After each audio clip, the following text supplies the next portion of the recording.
Welcome to Nashville. Today, we are filming with Voda Cleaning and Restoration.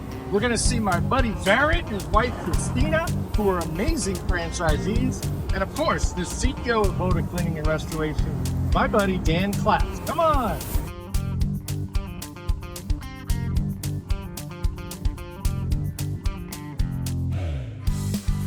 I'm actually debating, after hearing that, changing the name of that call to the Voda Yoda.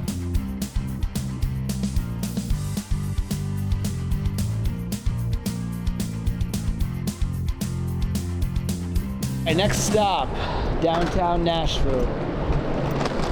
So Barrett, you promised me we'd get to see you on the job, and here we are. Live in action. So what are we doing? So today we have partnered with Blue Bridge Remodeling. Cruz, I met him and his wife at our Chamber of Commerce down in the Williamson County area. Awesome. It happened that they needed some tile work done today. So that's what we're doing. And I can kind of show you. Let's do it. Show you that.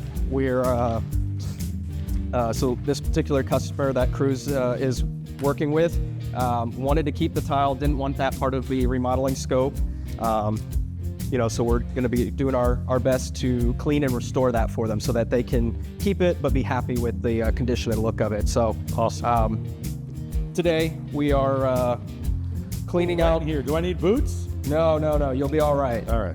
We've got the towels right there to wipe off your feet so you don't track that water anywhere else. Got it. But essentially, our scope for today is this shower. So floors, bench, walls. So the restoration process, I could see that the tile might be a little dull, might be dirty, might have some soap scum buildup and things like that. Exactly. And so we've got, and you can kind of see some of the black in the... Yes, I definitely see the black grout. Yep. And so what we've essentially already done is we've used a pre-spray. It's specifically designed to clean these grout lines. And then once we do that, we let it sit for about 10 minutes so that solution can activate and work its magic. And then we'll use our SX7 hand tool. We've also got a larger version of that. Wait, is this part of the secret sauce? Are we able to show this on video? We can show a little bit of it. We're not going to show you all the tips and tricks, but I mean, it's the magic. It's going to make sure we can restore these to look like they're brand new. Make his clients happy. Let's watch the magic happen. So 4 months or so in the business. Yeah. Is this quite a bit of what you're doing these days is tile restoration? Have you had any floods or catastrophes that you've helped people with? Yeah, we've had a few water events. We've had a few where we've assisted in the pump out of flood water, the restoration of a space. I would say it's generally right now about 70-30. So about 70% carpet cleaning, upholstery cleaning, tile grout cleaning. The other 30% the water damage events.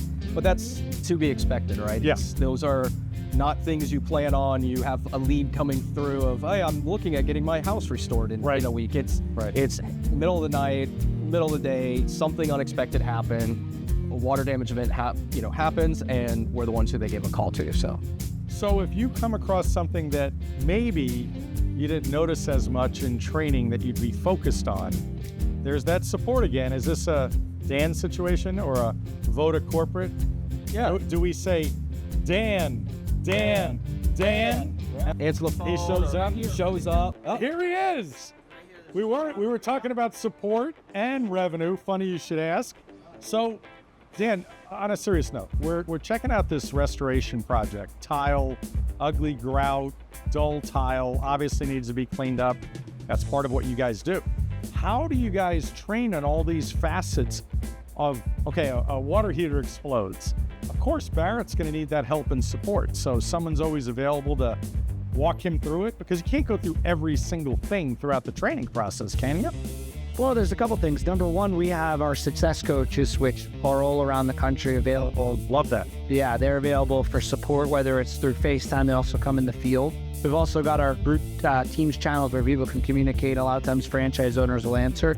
If a success coach doesn't answer and no one else is able to, we also have Dragon the Founder who's available. But what's really cool as we scale is we just implemented a new program called Know How, which actually uses AI technology that takes all of the operational procedures that are in our documentation and puts it into one place. So you can go and say, what do I do in this situation? And it's ever learning, so it'll get better and better, but there's a lot of different resources when you get stuck. But you can call. I mean, through the training process, you learn how to clean up water. You understand that's most of your job is cleaning, water damage, and how to clean certain things, obviously, right?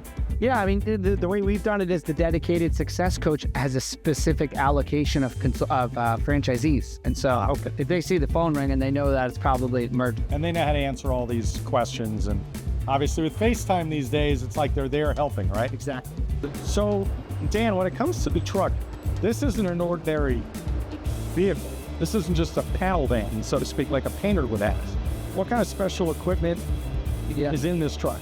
Well, we utilize, trucks that have a mid-roof so we can fit our truck mount. The truck mount's the core of the business. And so what we've done is we've updated these trucks to be able to not only do restoration, but also cleaning. So they're designed to be able to support and service both of those revenue streams on restoration and cleaning. A truck mount is the bulk of the investment. It's a substantial machine that's able to extract water or, suck, and also be able to push out so pressure at significant volumes. So it's got a very high intensity truck mount that's able to do all these jobs. Barrett and Christina. Oh, sorry, the other way around. Barrett and Christina. Welcome, guys. Nice to see you. Thanks. Face to face. Yeah, long time. So real life franchisees of Voda Cleaning and Restoration. How did Voda become your brand? Yeah, so we had both discussed business ownership for a while. Moved to Nashville about 2.5 years ago. Decided it was a place we were gonna stay forever. And so then we started the business search. We looked through existing businesses on Biz Buy, Sell. Everybody does that. Yep. Everybody thinks it's easy too. Yeah. I'm just gonna pluck one of these great businesses and I'm gonna make them an offer and they're gonna just take my money and they're in business. And there's an appeal to buying a out of the box existing business that's got some cash flow, but a lot of them have problems as well that come along with it. Yeah, I'll have problems. We were pretty close to an offer on a dry cleaners, and then kind of got cold feet, stepped away from that, and then started the franchise search. And I worked with a franchise consultant. Went and explored probably a dozen brands, and Christina and I talked about all the various concepts and kind of landed on the home service model. The boring, unsexy type businesses. Yeah, but money. But yeah, exactly. The opportunities are almost endless with what you can do with them. Didn't work out with that franchise consultant. Had some stuff going on in the family life that caused me to step back from the business search. That franchise consultant didn't take it well that I was, no longer looking. Again, it was something that I said, I'm going to pause, I'm going to come back to, but they didn't handle it well. And that kind of told me this is not someone I want to work with in the search. So 3 months later, I was back at the search, came across your podcast, reached out, connected with you, and then, started the search again. I think we explored 10 or so different concepts, definitely centered on the home service space. I'd already figured out that's where I wanted to be. I think we looked at a couple other concepts, but really geared the search towards home services. Was kind of between two brands there. One was a tree service one, and then the other was Voda. Christina and I discussed it. She really gravitated towards Voda, as did I. And a lot of that was due to the branding. It was an emergency service. It was something that is needed. People need the service. So, and then it was a mix of the steady cash flow from, carpet cleaning, tile grout cleaning, etc. But then the higher ticket items from the emergency restoration. And then it was the feel good, right? You're going in, you're helping people. You're not, going door to door selling them a roof that they may not need. You are literally responding to one of the worst times that they're experiencing. Their house just flooded, their basement flooded, etc. And you're going in to save them. Yeah. And it did hurt that when you looked at the history of Voda, that they're doing 2.5 million corporate locations. So you knew the model looked good, right? Yep. Just had to have some time, because everybody always asks, just like you did, what is this ramp up period? When do I start making money? What was the most challenging part so far? Hiring, right? That's critical in the business. Sales are the lifeblood of the business. It's the only way to grow. And so that's something we're currently navigating through is, doing some training, but also opening up the job search to see if we can find that sales forward leader to bring into the business. Did I hear a franchise owner in need of support? What? Hey, what's going on? Nice to see you, buddy. Take a seat. Yeah, that's my thing. I heard my name. I'm here for support. It actually, ladies and gentlemen, this actually worked. Wow, nice to see you in Nashville. Yeah, I listened. It was a quick trip. So we've been talking to Barrett and Christina about their journey with Voda thus far and how impressed they are with training and everything. We were just talking about support, but we might as well jump in right there, right? Let's talk about support. So what does support mean to you, and how do you do this? I mean, you have great training. Talk about the training center and then the support after they're at a trim. Yeah, I mean, to me, franchising is all about building a tribe where franchise owners are as much involved in supporting each other as corporate, right? With us, we've got a lot of people on the team supporting franchise owners, but when you create a culture where franchise owners are supporting each other, you've tripled down on your support. Instead of having 3 or 4 success coaches, we have 43 success coaches, which is the franchise owners. Yes, Emma. And so we really, we focus most on culture. And I know that's a bit of a buzzword, but for example, we do a call every Tuesday with only owners, franchise owners, and Dragon, the founder of Voda, every Wednesday. He is the Voda Yoda, by the way. Yes. He just recently established this. I'm actually debating, after hearing that, changing the name of that call to the Voda Yoda Tuesday call. But we do the Tuesday. You heard it now here on Franchise Road Trip. It's crazy. We call it Positive Power Hour, and it's Tuesday mornings, and it's only with franchise owners, and that's every Tuesday. I love it. Wednesdays, we do Morning Mojo, which is the sales training led by one of our success coaches and sometimes myself. And that's system-wide. GMs, technicians, anyone can get on. Franchise owners, of course. I love that. I love that everybody, the best practices that franchisees get to share with each other is amazing. Franchisees are trending much, much younger. There's a lot more women involved as well, which is fantastic. They're far smarter than us anyway. So why? Why is that? What do you think? People just don't want to get a job anymore and be miserable. They want to control their own destiny. What's going on? Well, I think it starts in the home, right? You're dealing with the average millennial the oldest millennial is like 40 something, right? So they're the age to buy a business. But what you're seeing is, millennials watched, their parents, myself included, work 30 years for one company and at the end get, a birthday, a goodbye cake, and that's it. And so I think that the trend of owning a business is much further downstream, and then the same is compounding with franchisors. I mean, the average emerging franchise brand right now, especially in home services, I'm friends with all of them, they're all in their 30s, majority. Yeah. Or early 40s. And I would imagine the younger the founder, the more young energy is attracted. 100%.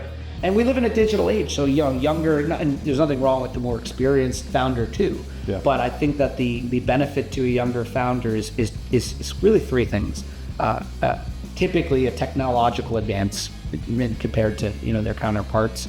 I think that there's a bit of a more open-mindedness. There's a hierarchy in business, there needs to be, but at Voda, I feel like we've created an environment where franchise owners have a substantial voice, and there's no one that should not have a voice. I think that's a trend you see more in younger leaders, typically, than maybe more established founders. So 2 more things I have for you. Number 1, business owners that work their business part-time versus business owners that want to be a semi-absentee or part-time owner and put a manager in place. What do you see as the major differences, and can it be done effectively? My best answer to whether a business can run less involvement. I put out a lot of content around how to start and scale your own home services company while limiting your day-to-day involvement. Yes. I like to use the word limiting because that is completely up to the manager or the owner. And how good they are. How good they are, right? And so, I think that the degree in which your business runs without you has to do with, are you willing to invest in the right people that work there? Are you going to give them equity incentives? Are you going to create, accountability charts and KPIs to track? Or are you going to micromanage? You're going to be moody, right? One of the things I'm very clear on is if I'm having a problem in this department and the other department calls me, I'm not going to, throw a temper tantrum on the person that has nothing to do with that. Right. If I tell someone they have the freedom to do something and then they make a mistake and I start yelling at them, well, they're going to start to not be empowered. And so better leadership leads to better, ability to run a business. Yeah, that's what I would call cultural collapse when you start yelling at people. Like, Yeah. People don't leave businesses, they leave people. 100%. And they definitely leave people that say, we're doing it this way because I said so. Yeah. There's so much to leadership. And so if someone's able to build up great people and follow our systems, their business will run at a higher degree of, manage the manager than someone that isn't willing to do that. And so I encourage your viewers, whether you're looking at a business like a Voda or something else, understand that the degree of it running absentee or not, semi-absentee or not, is really up to you. Buying a franchise versus buying an existing business. A lot of chatter out there about how it's so easy to buy an existing business. Seller financing, business that's already got cash flow. What do you say about buying a franchise versus buying an existing business? I think the first thing I would say is if you have the opportunity to take the step to owning your own business, whether it's a franchise or buying an existing business, you're ahead of 90% of the population. So that's great. I don't think that when asked if I had to decide between owning a business or not owning a business, I think either vehicle is better than employment island. I'd rather get to business owner island, whether through a franchise or through an existing business. So Barrett, what is your advice for anybody looking into a Voda franchise? One word, really 3 words. 3? Dan. Dan! Did someone say they're interested in a franchise? Go to myvodafranchise.com. myvodafranchise.com. We hope you enjoyed this episode of Franchise Road Trip. We had a blast in Nashville. Like, comment, and subscribe. If this brand isn't for you, guess what? I have about 900 others. See you on the next Franchise Road Trip.